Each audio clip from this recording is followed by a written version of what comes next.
ఇవాళ ఎందుకు వచ్చింది? ఎన్నికైనా నెల తిరగక ముందే ఈ ప్రభుత్వాన్ని పడగొడతాం, ఈ ప్రభుత్వం పడిపోద్ది అని చెప్పి బీజేపీ వాళ్ళు బీఆర్ఎస్ వాళ్ళు ఒక్కటై కుమ్ముక్కై మన ప్రభుత్వాన్ని పడగొట్టాలని చూసిరు. ఈ ప్రభుత్వం ఉండనే ఉండదు, 3 నెలలు కూడా ఉండనీయమని చెప్పి బీజేపీ వాళ్ళు బీఆర్ఎస్ వాళ్ళు మాట్లాడలేదా?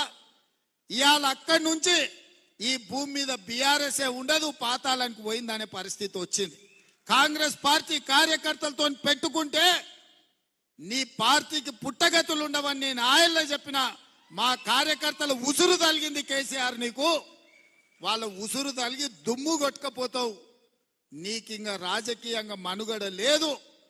ఇప్పటికైనా నువ్వు అర్థం చేసుకొని ఈ తెలంగాణ రాష్ట్రాన్ని సోనియా గాంధీ గారు ఇచ్చిండ్రు, ఈ తెలంగాణ రాష్ట్రాన్ని అభివృద్ధి పదం వైపు నడిపించాలని మేమందరం కష్టపడుతున్నాం. ఇప్పటికైనా తెలంగాణ సమాజానికి క్షమాపణ చెప్పి అభివృద్ధి కోసం కష్టపడుతున్న కాంగ్రెస్ కు అడ్డుపడకుండా చేతనైతే సహకరించు, చేత కాకపోతే ఆ ఫామ్ హౌస్లో పడుకొని ఏడువు తప్ప ఇంకా కాళ్ళ కట్టెబెట్టాలని తండ్రి కొడుకులు మామ అల్లుళ్ళు చూస్తున్నారు. పాతకాలం లాగా లేరు మా కార్యకర్తలు.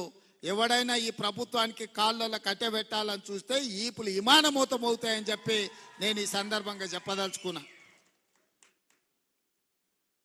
తన దాకా వస్తే గాని తెలియదు అన్నట్టుగా ఇవాళ కేసీఆర్ దాకా వస్తే గాని కేసీఆర్కు తెలుస్తలేదు. ఇవాళ ఢిల్లీకి పోయి 4 రోజుల నుంచి హరీష్ రావు కేటీఆర్ మోడీ చుట్టూతా పిల్లి తిరిగినట్టు తిరుగుతున్నారు. ఏదో ఒకటి చెయ్యి మమ్మల్ని ఎట్లన్నా కాపాడు అని. కాంగ్రెస్ పార్టీ కార్యకర్తల్ని సతాయించినోడు ఎవడైనా లెక్క చెప్పాల్సిందే. ఇవాళ వంతు కేసీఆర్కి వచ్చింది అని చెప్పి నేను సందర్భంగా తెలియజేస్తున్నా. అందుకే మిత్రులారా, ఇవాళ ఈ వేదిక మీద నుంచి తెలంగాణ రాష్ట్రంలో ఉన్న నిరుద్యోగ యువకులకు నేను ఒక మాట చెప్పదలుచుకున్నా. 10 ఏళ్ళు ఆనాడు తెలంగాణ ఉద్యమంలో తెలంగాణ రాష్ట్రం కోసం కొట్లాడి 10 ఏళ్ళు తెలంగాణ రాష్ట్రం వచ్చినాక మీ ఉద్యోగాల కోసం ఉపాధి కోసం కొట్లాడిండు. ఆ 20 ఏళ్లలో ఏ నియామకాలు జరగలేదు. కానీ కాంగ్రెస్ అధికారంలోకి వచ్చిన వెంటనే 90 రోజుల్లో 30,000 ఉద్యోగ ఖాళీలు భర్తీ చేసి నిరుద్యోగ యువకులకు ఉద్యోగాలు ఇచ్చింది కాంగ్రెస్ పార్టీ కాదా? మాకు తెలుసు ఆ బాధ ఏందో.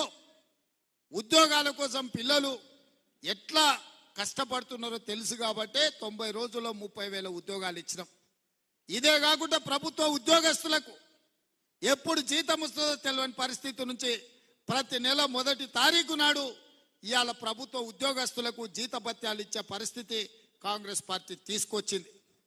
ఇదే కాదు, డిఎస్సి నోటిఫికేషన్ గ్రామాలలో తండాలలో గూడాలలో పేదోళ్ళ పిల్లలు చదువుకోవాలి, టీచర్ల నియామకాలు చేపట్టాలి అని డిఎస్సి నోటిఫికేషన్ ఇచ్చి 11,500 ఉద్యోగ ఖాళీలు భర్తీ చేయడానికి ఇవాళ పరీక్షలు పెడితే ప్రతి తలమాసిన